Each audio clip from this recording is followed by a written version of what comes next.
દર્શનાબેન વાઘેલાએ અસ્તારવા વિધાનસભાના શાહીબાગ વોર્ડમાં વિવિધ વિકાસ કામોની ભેટ આપી.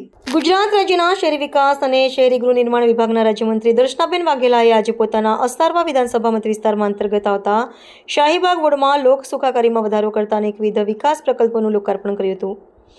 અમદાવાદ મહાનગરપાલિકાના મધ્ય ઝોનમાં સમાવિષ્ટ વિસ્તારમાં શહેરીજનો માટે ઊભી કરાયેલી નવી સુવિધાઓ અને સૌંદર્યકરણના કામોને પ્રજા માટે ખુલ્લા મૂકવામાં આવ્યા હતા. મંત્રીશ્રીએ આ પ્રસંગે જણાવ્યું હતું કે સરકાર શહેરી વિકાસ અને જનસુવિધાના કાર્યોને સતત પ્રાધાન્ય આપી રહી છે.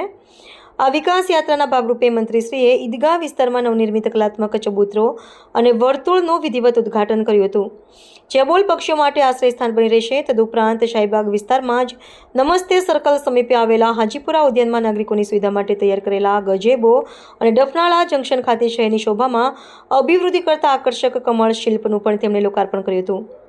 આ તમામ પ્રકલ્પો શહેરના સૌંદર્યકરણ અને પર્યાવરણ જાળવણીની દિશામાં મહત્વપૂર્ણ કદમ સમાન છે. અસ્તારવા વિધાનસભા વિસ્તારના લોકાર્પણ સમારોહમાં અમદાવાદ શહેરના મેયર શ્રીમતી પ્રતિભાબહેન જૈન વિશેષ ઉપસ્થિત રહ્યા હતા.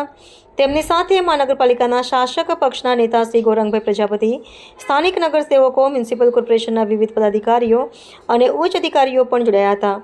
ઉપસ્થિત મહાનુભાવોએ આ વિકાસ કાર્યોને આવકાર્યા હતા અને આગામી સમયમાં પણ જનહિતલક્ષી કાર્યો અવિરત ચાલુ રહેશે તેવો વિશ્વાસ વ્યક્ત કર્યો હતો.